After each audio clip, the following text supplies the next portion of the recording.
do people become dependent on cannabis? Is it addictive? Our biggest player is THC oil. But the problem with that is that people are buying these THC vapes, but they're also being cut with spice. I hope, in terms of all these packets that do smell of cannabis, you're not pulled over and see you on the news in a couple of days saying, there was a smell of cannabis in the car, so we pulled her over. Yeah. Know your limits, check in with yourself, check in with other people. What we've got to remember with cannabis is that it's actually been around for thousands and thousands of years.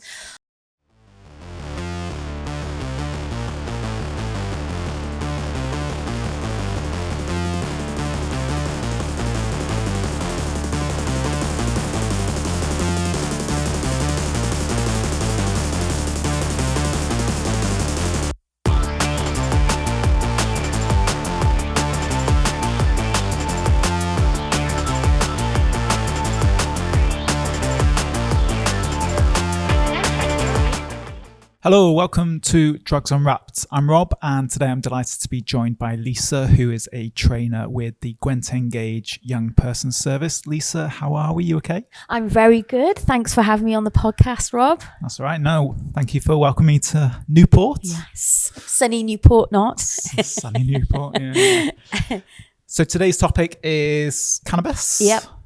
When I asked about in terms of who is the person to talk to about cannabis, your name popped up multiple times. So the pressure's on. Was that Sarah Walsh by any chance? Yes, yeah. yes. Another contributor to the... Yeah, threw me under the bus. Yeah, noted. So obviously, being a trainer, delivering training, I assume cannabis is one of the topics. I assume it's probably one of the more popular topics. What other kind of training do you guys deliver then? Yeah, so what we decided to do recently is put cannabis as a standalone training package, because we were dedicating it on one of our other training packages, which is young people and substance use, but we were finding that it was too much to cover and we wasn't giving it enough justice. So yeah, we've got cannabis as standalone. We've got about 11 packages actually, ranging from social media, family, drug paraphernalia, alcohol. We've got one on ketamine. We've just written one specifically for foster carers, which is quite exciting, because what we find is that we need to kind of just slightly change the way that the information that we give to foster carers, because, they're with young people 24/7. So yeah, we've got that. What else have we got? We've got the lock zone as well. So yeah, got quite a few to keep us busy. Quite a bit. Yeah. Absolutely. Title of the podcast then, cannabis. What's the appeal? What is the appeal? Why is it such a popular drug, Lise? I think it's been around for so long. I mean, when we ask the question on our young people and substance use, so we have learners, and they vary in age, from kind of, your mid-20s right up to, 50s, 60s. And the question we ask is, what drugs did you hear about when you were 14?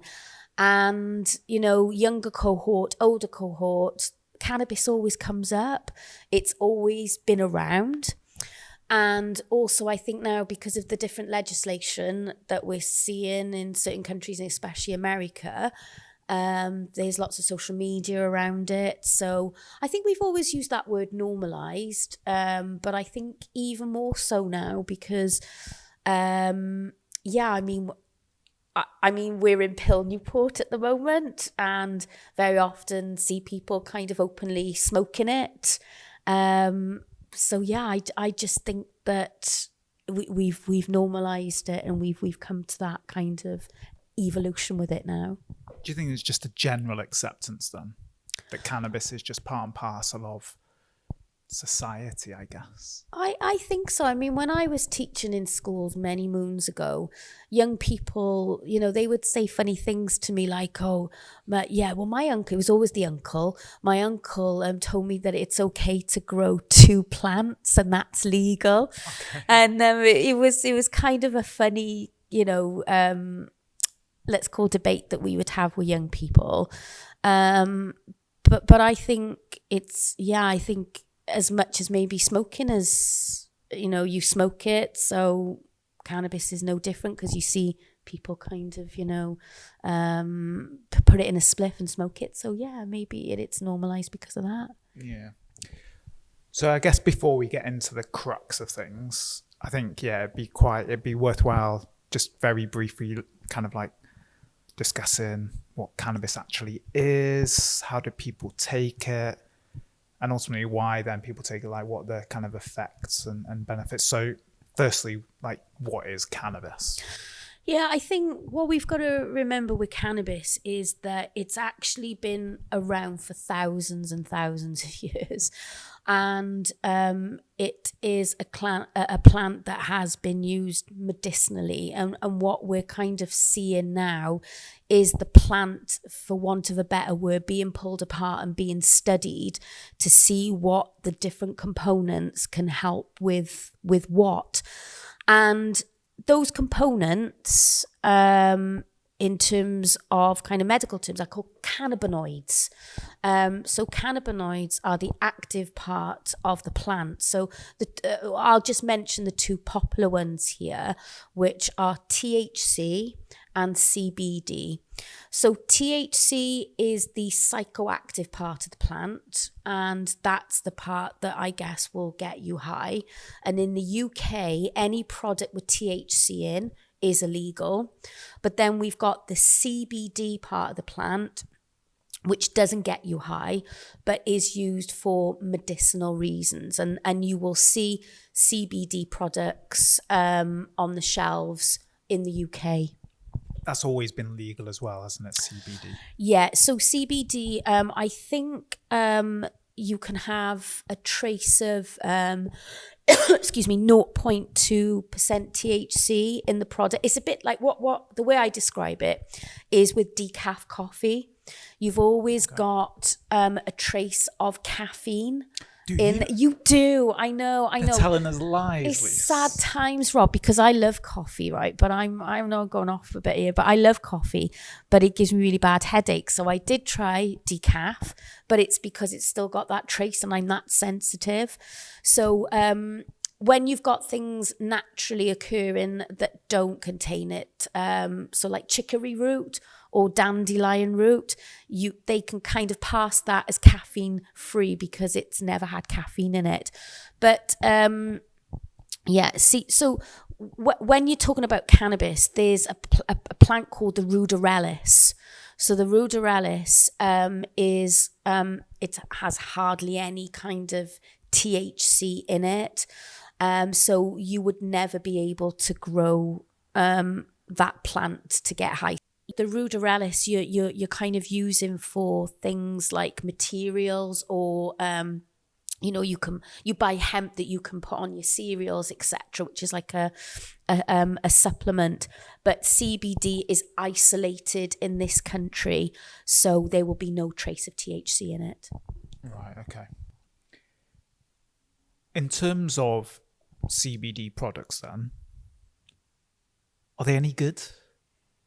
Like, you hear obviously a lot in terms of people. You have well-known people now that will actively promote CBD related products for various reasons, in terms of whether it's to help them sleep or reduce their anxiety.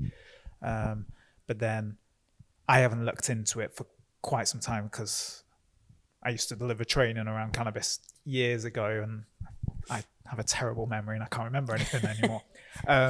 But I remember kind of like looking into it. Actually, for CBD to have some therapeutic effect, you had to essentially have a shed load of it in one go. Is that, I guess, one, is that true? But also, just generally, when we're talking about CBD products that you can buy in well-known shops and such like, and obviously just off the shelf in many shops throughout the UK, are they any good, and do they do what they say they do? Okay, there's quite a bit to break down there. So what I'll try and do is explain it as best as I can. So first of all, there's no universally recommended dose that I can find that will say this dose will do that, this dose will do that. But there is loose kind of information. So if you look at like 25 milligrams, I think, of cannabis, then you're looking at this dose can help with sleep. I've actually got some CBD in my box there. Is milligram? It would be milligrams, wouldn't it? Milligrams. Milligrams. Yeah, sorry. Yeah, milligrams. So 25 milligrams. They're saying. So I've got CBD over there that you can put under the tongue, and you can take 3 pipettes 3 times a day. That'll give you in all 9 doses, and that will be around about 25 milligrams. Helps with sleep. Then there are other kind of doses that you increase that can help with kind of epilepsy, etc. But I've looked into doses, and these can range like 1,200 milligrams of CBD. Now, the issue with this is there is another player called terpenes, and I know I spoke to you a little bit before this, but terpenes are naturally occurring components of plants and fruit, and they're also found in strains of cannabis. So the best way I can describe this is sometimes people will seek out lavender, because lavender is historically used to aid sleep. And in lavender, there is a terpene called linalool. So linalool can help with stress and sleep. So what will happen is that with products, when you buy CBD now, the products will have terpenes on there. And if you do your research, you can, so say if you wanted stress and you know your terpene profile, you can kind of almost marry it up with the CBD and say, right, that terpene helps me with sleep, I'll buy that. Or this terpene helps with anti-inflammatory stuff. So it's really, really quite interesting. So it's isolated CBD can help with pain, etc. But I would say it's called an entourage effect. So having and of course there's different cannabinoids as well. So there's not just CBD, there's CBN, CBG. So there are different cannabinoids. There's loads of them. Yeah. Do you know then, in terms of buying CBD, let's just say Holland and Barrett. Yeah. Other stores are available. Yeah. Would you be able to get that information around terpenes?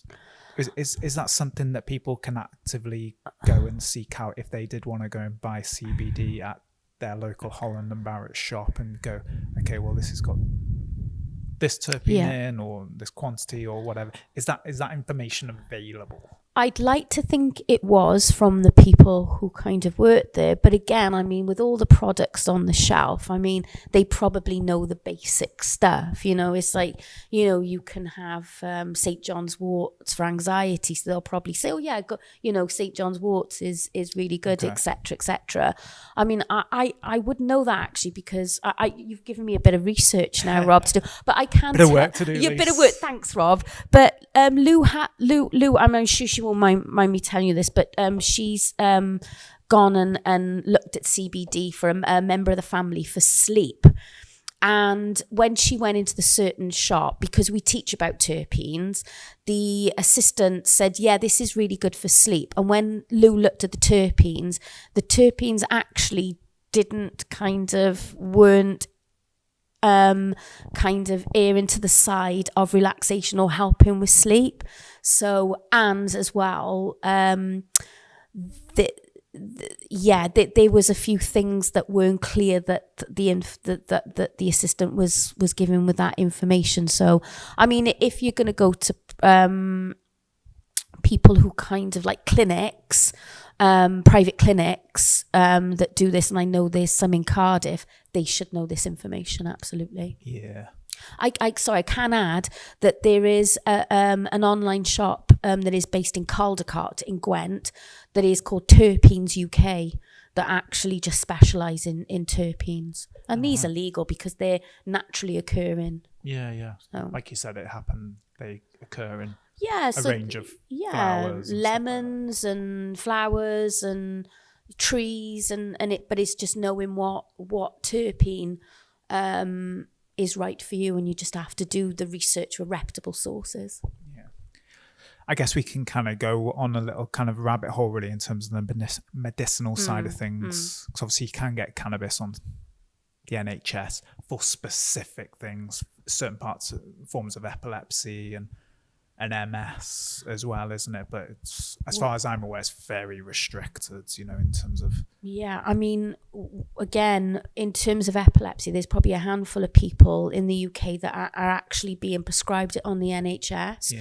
When we've taught nurses, they will kind of use medicinal cannabis for people who are kind of undertaking chemotherapy because it helps with sickness. So you would have... You wouldn't necessarily have statistics of people for that because they're just given it as and when. But you can collate the information that people are being prescribed it. But it's versus the people who are actually using medicinal cannabis and self-medicating is in the millions. Yeah. So you've got when we teach learners, we've got learners that are self-medicating with medical cannabis. Yeah. And like you said, I know quite a few people who buy cannabis via private clinics for medicinal purposes, not to get high. No. For whatever kind of issue that they feel cannabis kind of suits them. Yeah. And a lot of people say as well is that actually it's probably the best thing they've ever used to try and deal with that particular issue, whether it's sleep or whether it's anxiety and stuff. It is quite interesting. So the THC aspect then, so that's the psychoactive element of it. So if people are going to use cannabis, THC, which I guess a lot of kind of street use, for the use of a better term, I guess, in terms of people want to get that kind of high effect, to feel stoned. Obviously, those are two of the effects. Are there any other main effects, whether beneficial but also the negative side of things, that people will experience if they use cannabis with higher levels of THC in them? Yeah, I mean, this is where you can start kind of maybe looking at legislation in the UK, because people are learning, like I said, a lot more about cannabis and the benefits, and we know there are benefits to it. And when Lou and myself are teaching this topic, we've got to be really careful that, that we've got to get a balance between looking at, and there are mental health sides to it, but also, there are people that, like you said, it's the best thing that they've ever used for whatever purposes they're seeking it. But in this country, so just to give you an idea, the two main plants that we've got is the sativa and the indica. So the sativa plant is known as the daytime strain of the plant, and that somebody would maybe err towards that to kind of give them a pep up. So that would be something that might start them off in the morning. So to get them from A to B, some people kind of use it creatively, etc. And then there's the indica. So the indica is known as the nighttime strain of the plant. So this would be more of the, if you wanted to kind of help with sleep, etc. Okay. So what you've got in essence is two plants that can do two different things, but also growers will crossbreed them and do all these brilliant things, and also mix the terpenes to get wherever. But what I found when I've talked to young people locally is they haven't got a clue about sativa, indica, terpenes. They just know that they'll buy a certain strain and it'll kind of either, just totally, get them stoned or, whatever. So, yeah, this is the trouble. You see that there is information out there, but it's not controlled in the UK. So you wouldn't have a menu of options when a dealer kind of sells you weed.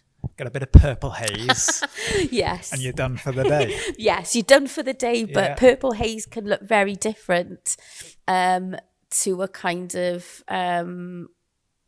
I guess something that's being sold where recreationally it's legal to do that in a different country, but we haven't got that in the UK.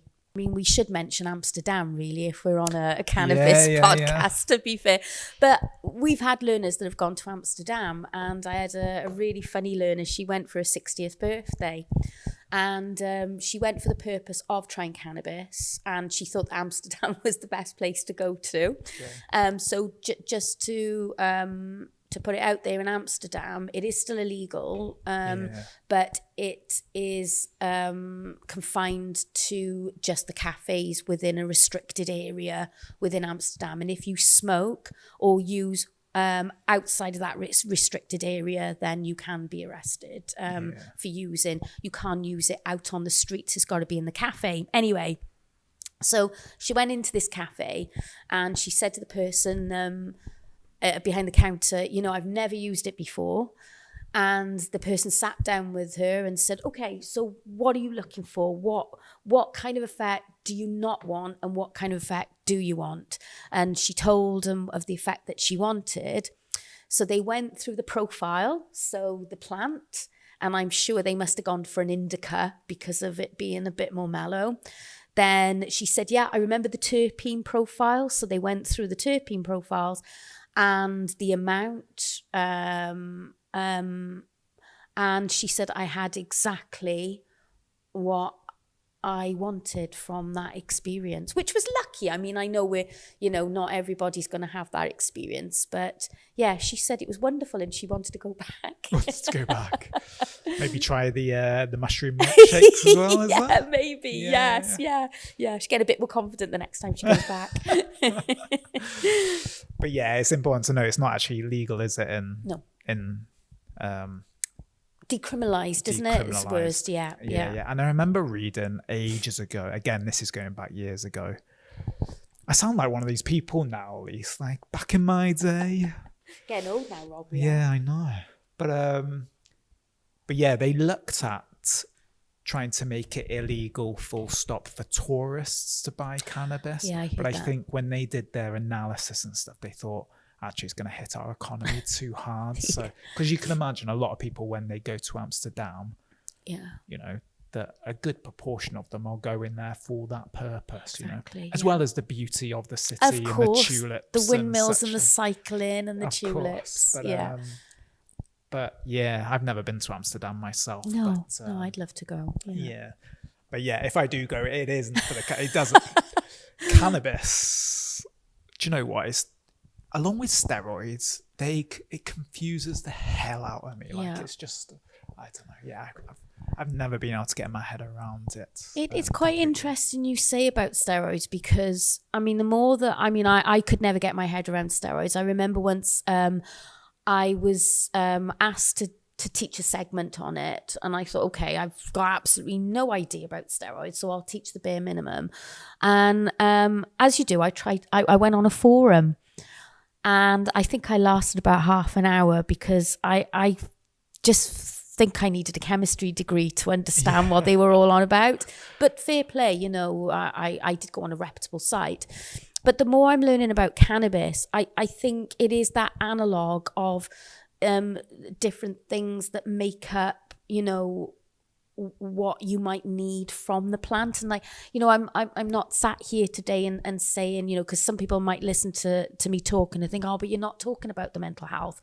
There is mental health, because we know when young people are using, and I work for Gwent N-Gage, which is a young people's organisation, is that when you are taking substances, so drugs or alcohol, it is damaging to that adolescent developing brain. So we can't ever kind of say that use for adolescents is safe because of that developing brain, because there's so much cognitively going on during, when all those connections are being made, etc.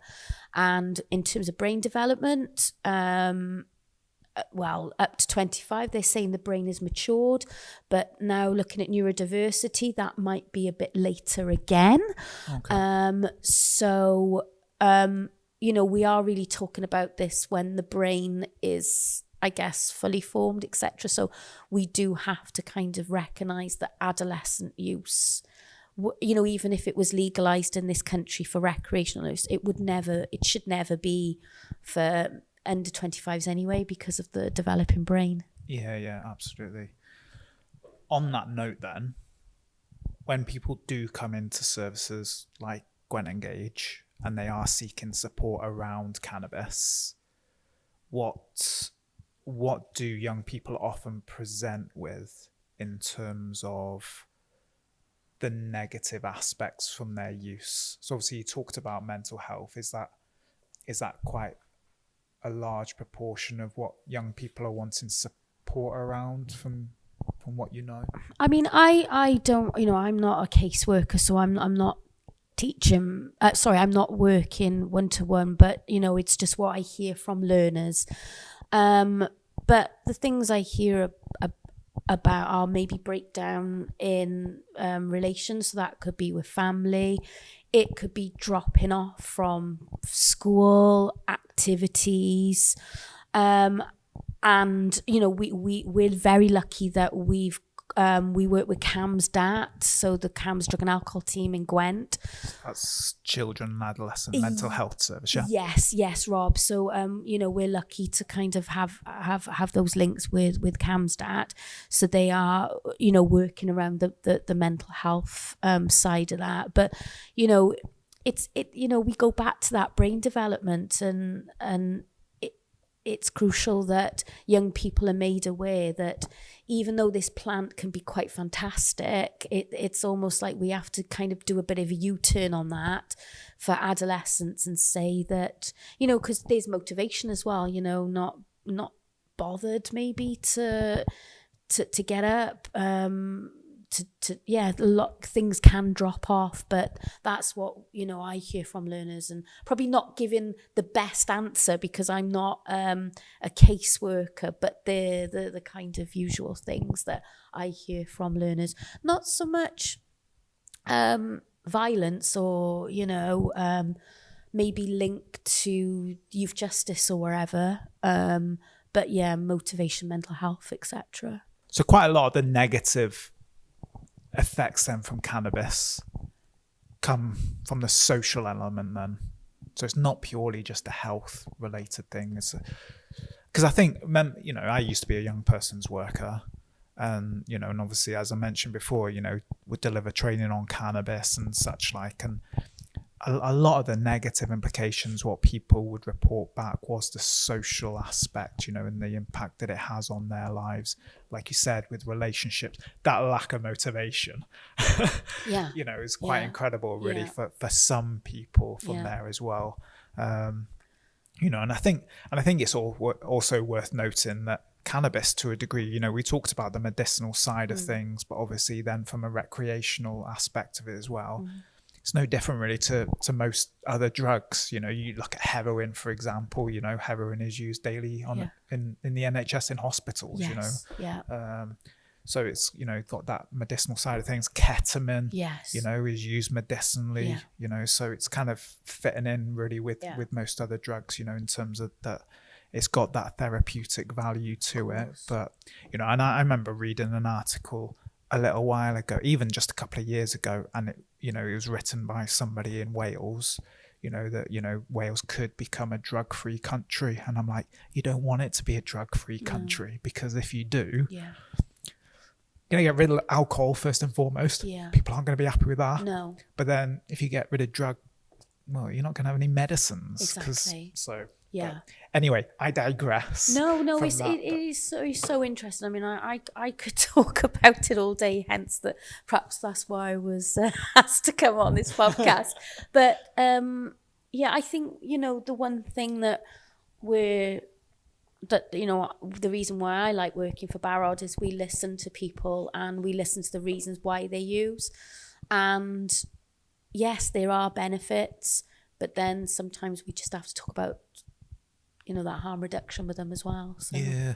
And I think it's really important. I always came across from the perspective, like, when you are supporting people who are looking for support around their substance use, one of the first questions I asked is, what do you get from it? Yeah. What's your benefits? Yeah. Because you need to replicate that by a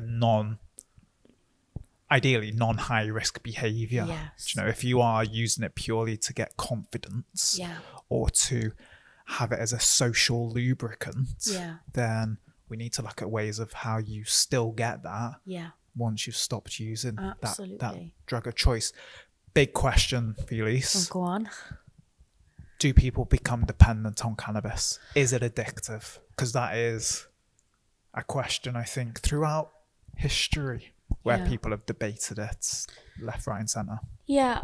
So in terms of dependency, it's kind of more what we call the psychological dependency, of feeling that we need it. So, when you've got the terminology wake and bake, etc. Wake and bake, yeah. Is it? So you wake up and then you.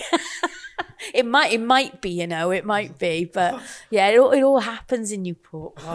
But yeah, so yeah, you've got like that psychological dependency of where you think you need it, but there isn't much evidence at the moment of physical dependency within cannabis. Although there is some research out there, but again, I don't think that there is much that we can say that is solid proof that it is physically dependent.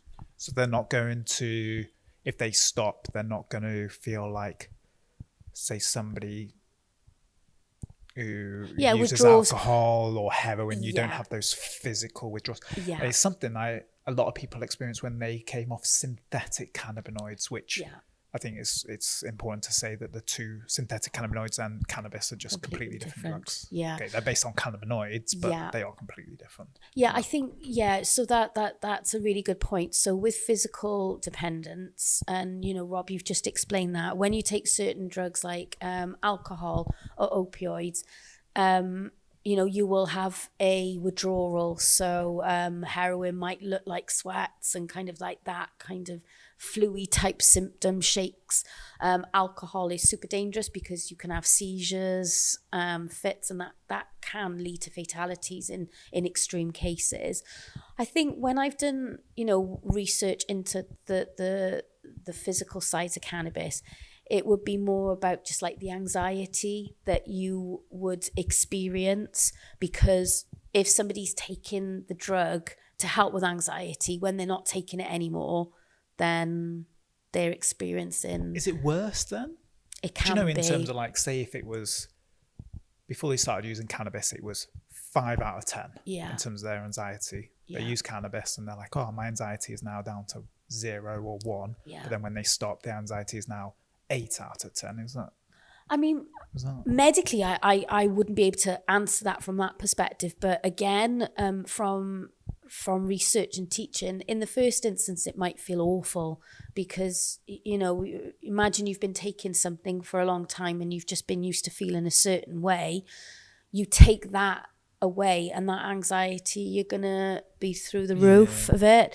But if somebody can persevere with it and this is the hard bit, because they've got to be looking at other replacements for this, not terms of illicit drugs, but other stuff put in place. So therapy, good diet, exercise, etc., which we all promote within Barod, that can kind of come down, and it will be different for different people.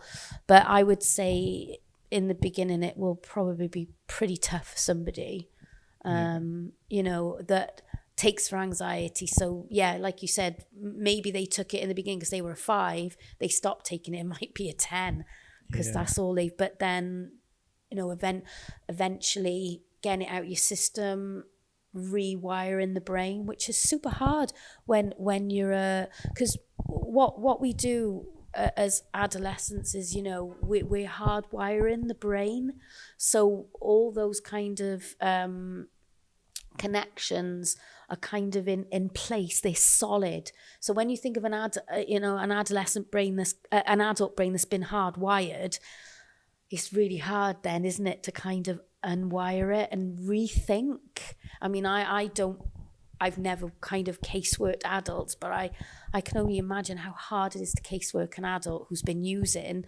since they're maybe 11 years of age, and they come into service when they're in their 40s and 50s and thinking, well, how do I change that, I know, it must be truly difficult. Yeah. I remember I used to deliver smart recovery sessions, Yeah. so like a group mutual aid session. I remember there was one lad, and he was still quite young, he was mid-20s, but he'd been using substances for quite a significant amount of his time. He'd been using probably drugs for a longer time within his life than when he hadn't been using drugs, even though he was mid-20s. And I remember when he said, that he'd stopped using, that wow, he had experienced emotions and feelings that he hadn't experienced for about 15 years, and he did not know how to deal with them. They're his own words. He just didn't know how to deal with them at all. And he was like, do you know what? Maybe using substances for that particular purpose, is something that I've really kind of got to really try incredibly hard to knock out of my system, so to speak. But yeah, it must be, I don't know about you, Lise, but I'm very stuck in my ways. So trying to kind of like you rewire the brain. I mean, in MI, there used to be this thing, so at motivational interviewing, there used to be this exercise called the pit of ambivalence. So what you would have is you would draw like a pit, and in the pit you'd have plus and minuses, and you'd have, a stick person on that side. And what you were trying to kind of get across to somebody was that if you jump across the pit, you're only putting a plaster over the issue. But you have to go into the pit of ambivalence to deal with the issues. And that sounds like what you've described with the person, is that sometimes people can. So what I'm trying to say is that you can stop using, but the issues are still there. And then it's almost like you've got an elastic band pulling you back over to the other side, because you're abstinence for a little while and then you jump back and you use again. But it's kind of it's being brave enough. And I think as adults, young people not so much, because they live in that kind of risk and reward brain. The CAMS team put it brilliantly, actually.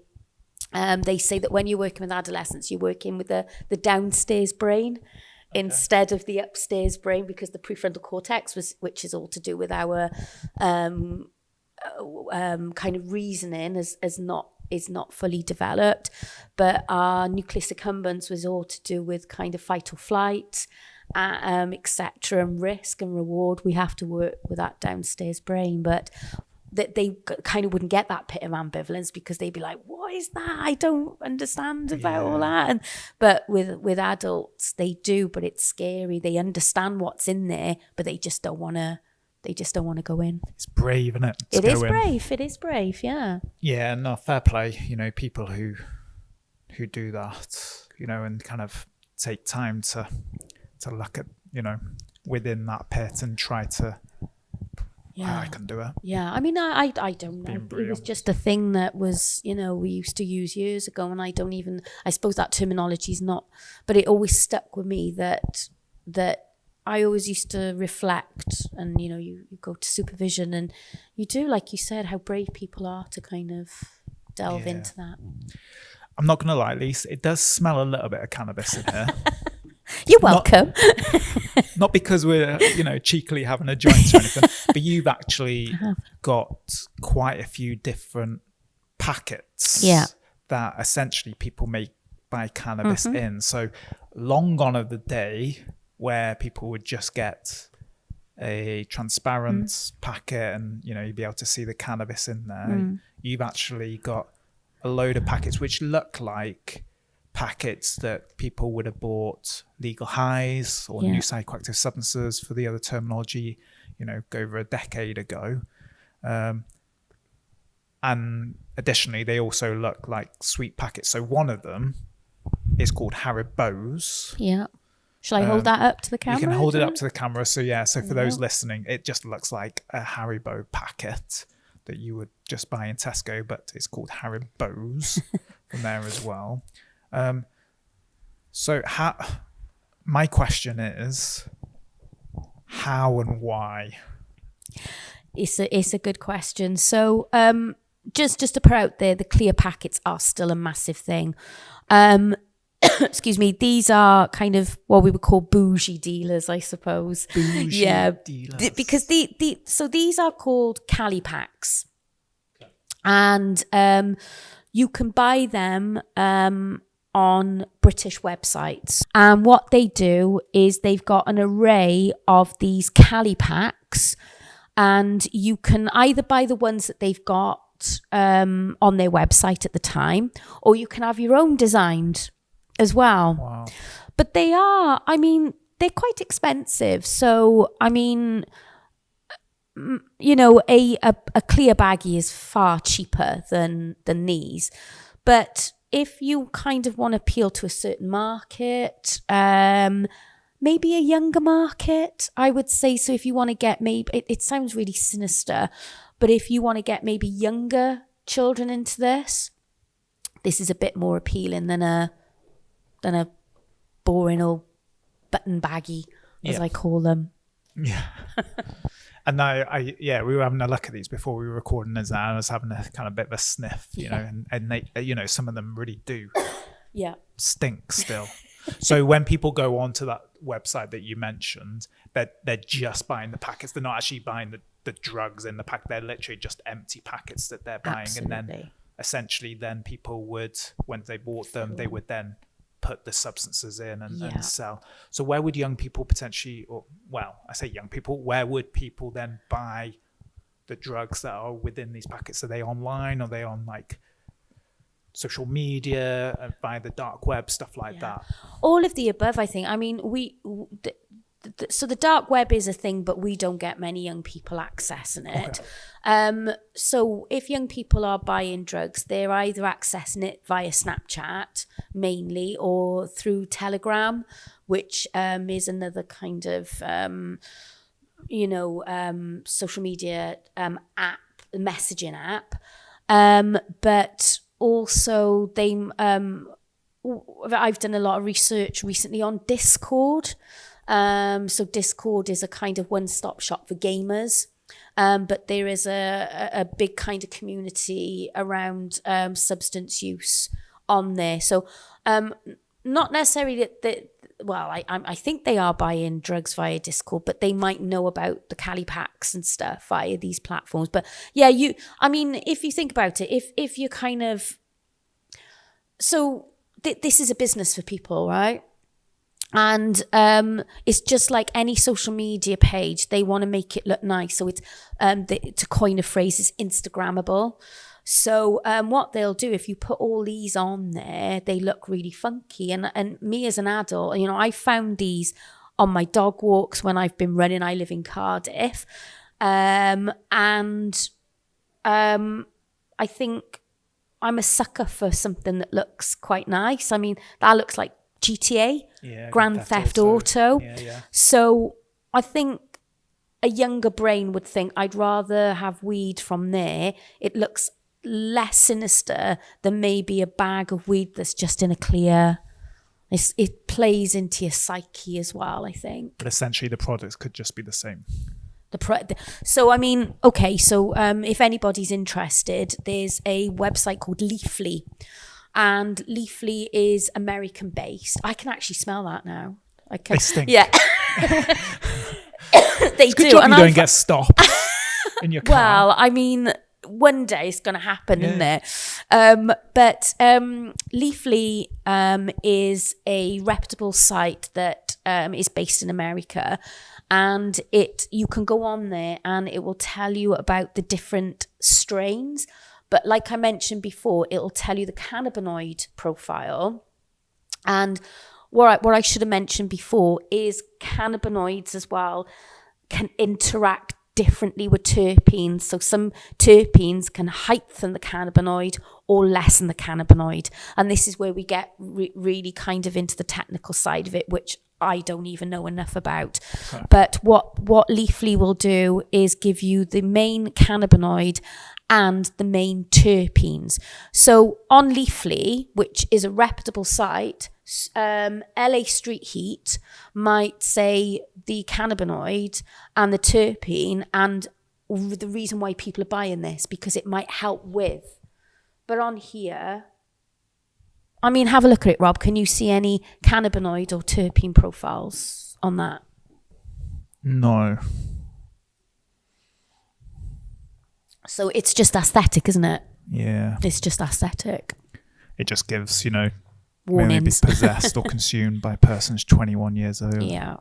Yeah. Cannabis use while pregnant or breastfeeding may be harmful. Yeah. So it's just warnings. So. Yeah. So it's kind of like, you know, somebody sees that on a website and thinks, right, okay, users have said, and you buy that.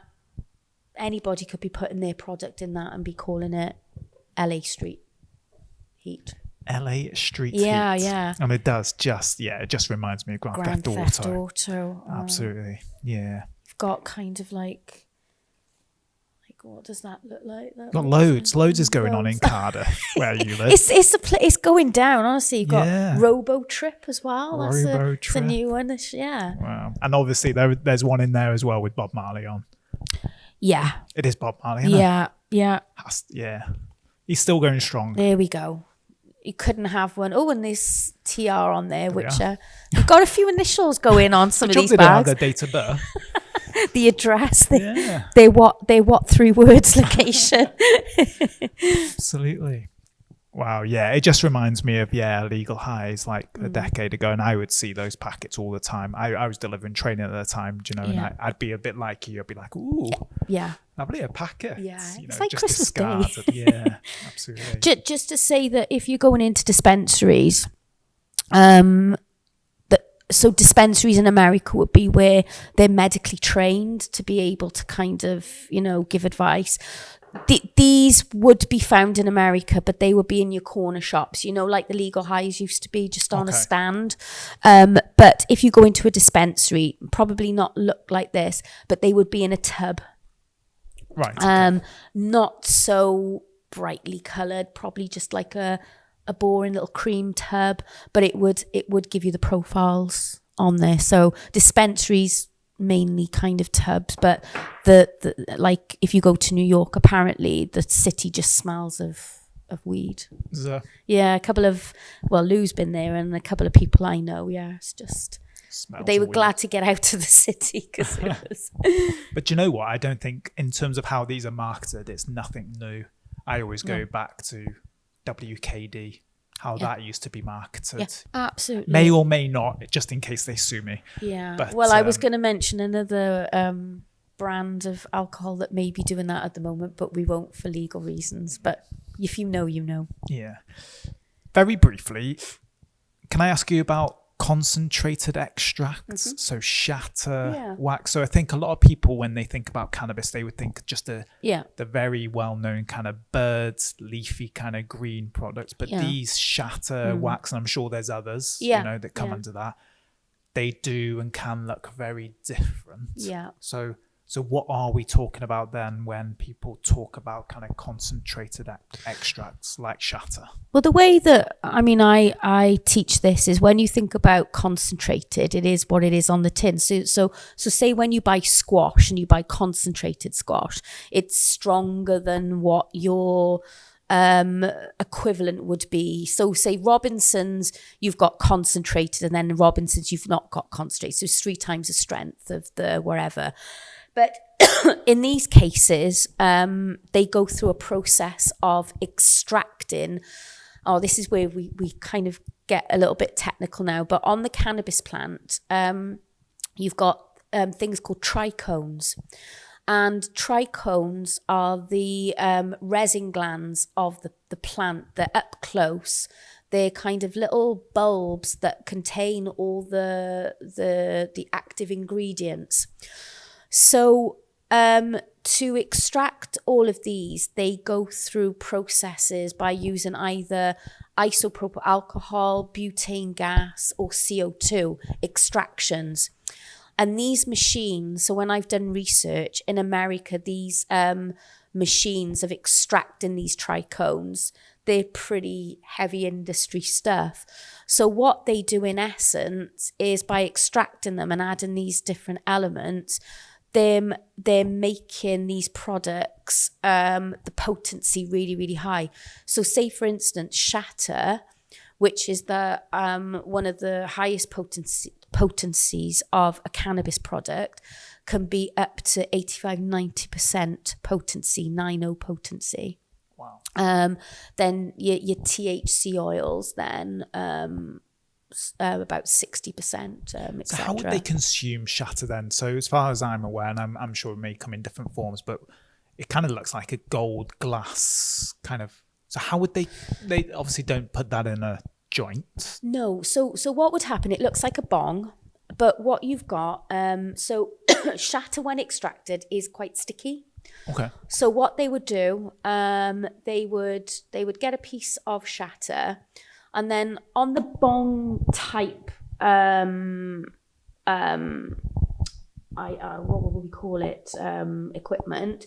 You've got like a plate that I've seen that is mainly made of titanium because it burns at really high temperature. And what you do is you smooth the shatter over the titanium and then you inhale it.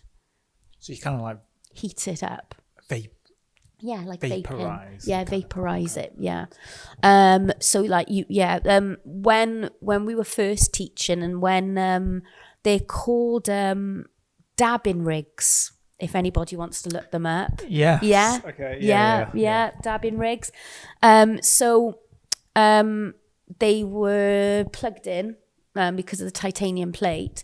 But what people were doing, because they were having this like such an intense hit, people were falling asleep and burning themselves on the titanium plate. Oh, okay. So since then, you've got products that will switch off when they get to a certain temperature. So, you kind of almost, take that issue away a little bit. But we don't get issues with shatter within the Gwent area. We had rumblings of it years ago, but our biggest player is THC oil in vaping, which is a cannabis concentrate. Yeah. Okay. But the problem with that is that people are buying these THC vapes, but they're also being cut with spice. So do you think vaping itself has just changed the game a little bit, really, in terms of how people then are consuming cannabis? Yeah. Obviously, you're still going to have people that, a large proportion of people still using it as, via bongs and other pieces of equipment, but then just also via joints and stuff. But so vaping has kind of been an added feature. Absolutely. So going back to legality of cannabis. So say if you went to a dispensary and your preferred choice of use was vaping, not only would you be looking at the profile, but they would be talking to you about the temperature that you burn it, because the temperature of burning will kind of depict what kind of effect you get. I can't remember what the ranges are offhand. My perimenopausal brain will not allow me to remember that. But you've got 3 kind of categories, and you've got burning temperatures that will give you kind of a low to medium to high kind of effect of that drug. So what we're getting with young people is that, say we have hospitalizations of young people that have been vaping, you automatically think, well, it wasn't THC, it must have been spice, it must have been cut with something else. But when you think about it, when somebody smokes or is used to smoking cannabis in a spliff, it's a completely different temperature to what they would experience in a in a vape, because you've got different temperature changes that you can manipulate. It's called decarboxylation. There's a technical term. Wow. You're bringing all the big words up Yeah, today, I know. Get me. Crikey. But if anybody's interested in it, decarboxylation is a way that you can you activate the plant. So say if I had cannabis, so I feel like I've gone off on a tangent here, but if you've got cannabis bud, if I just ate it, I'm not going to get any psychoactive effect from it. What I need to do, I need to decarb it. So what I need to do is to either burn it, or if I'm making, say for instance, brownies, or I'm kind of making a drink with it, I need to activate that plant to bring it Right, okay. to for it to be psychoactive, and that's called decarboxylation. When I go back to saying cannabis is one of the main drugs that really confused me, crikey, half of this I didn't know. Yeah. Wow. It's because I'm a nerd, Rob, and I love all of this. But I do remember, I think one of the temperatures that we show a video of is 250 degrees Fahrenheit, which is decarboxylation, and that is high. That is mega high for somebody who's going to get a hit. So yeah. Crikey. Blow my mind. Blow my mind. I blow my own mind, Rob. Honestly, where do I get all this information from? So very, very technical drug. Yeah, it's always kind of blown my mind really from that perspective. To wrap up then, Lise, harm reduction. So if people are thinking about using cannabis, or they already do, what kind of tips, techniques could they put in place? What kind of things would we advise them to do to essentially keep the harm as minimal as possible? Yeah, definitely. I mean, harm reduction is at the root of everything that we do. So yeah, it's important to give time to this. And I will refer to some stuff that I've written down here, Rob. But the one thing that we talk about is start low, go slow. So I mentioned the potency of some of these concentrates, and also what I forgot to mention is they can come in forms of like sweets, so gummies or drinks, etc. And sometimes some of these can be really ramped up. So a low dose, and wait to see what the effects are. As human beings, we want instant gratification and we want something to happen now, but it is important to start low, go slow. Also, avoid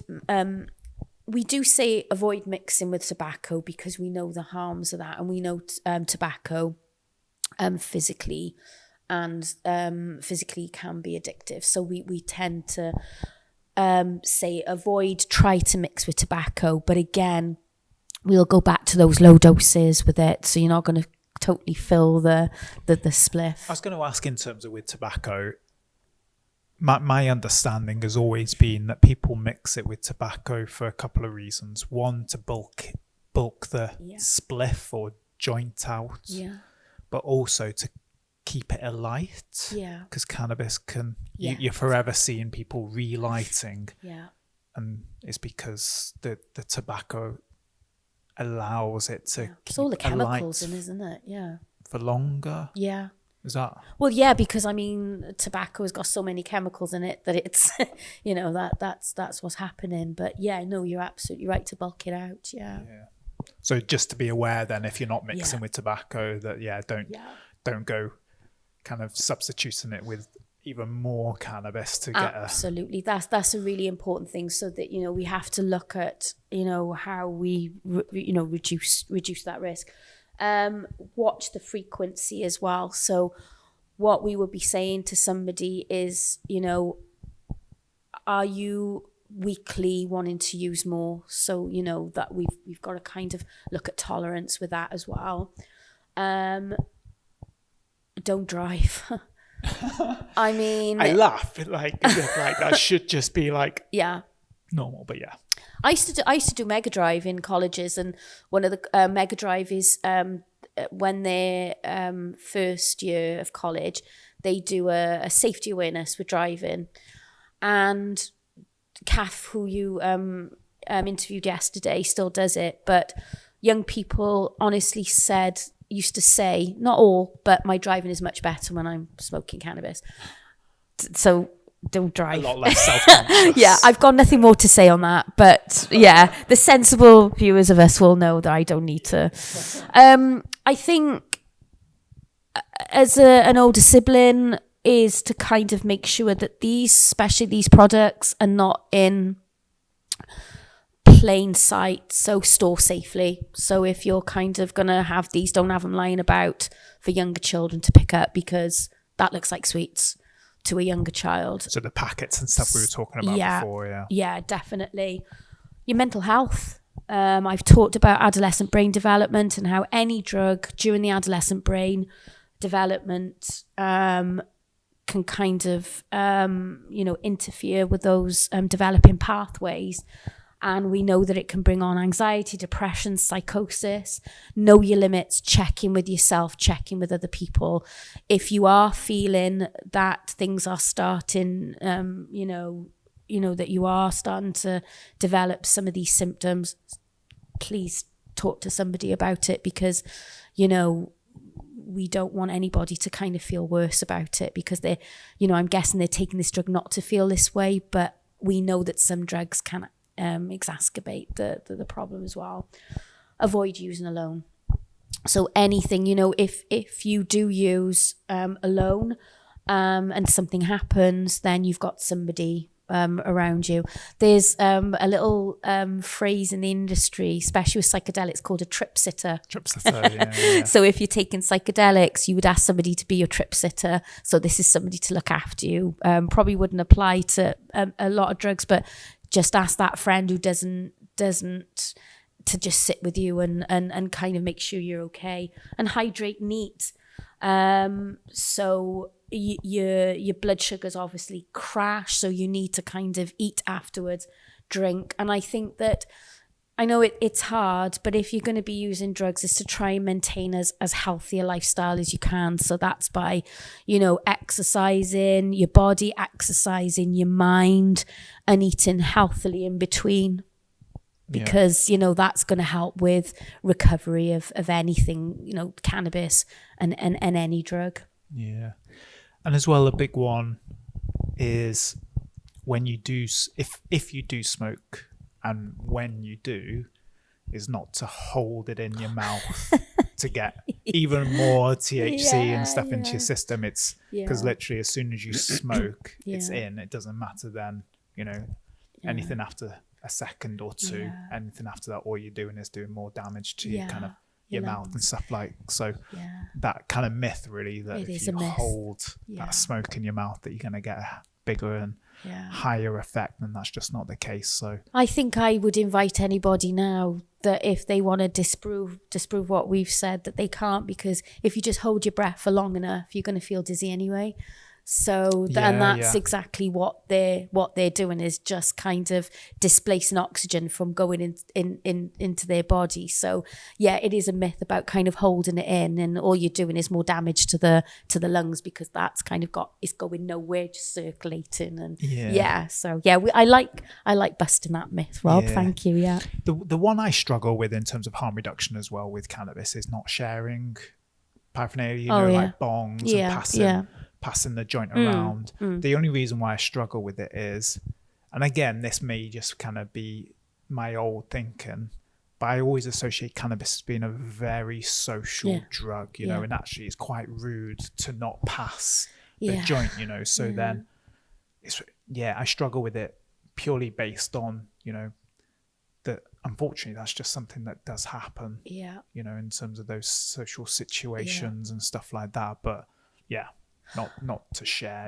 ideally not to share any form of equipment. But it is difficult, and I know exactly what you mean, because we're not saying, in one hand we're saying don't use alone, but sometimes you haven't got you haven't got somebody who doesn't take drugs around you. They are taking drugs. I would say with that, just be sensible with, perhaps know your group, know the group that you're with.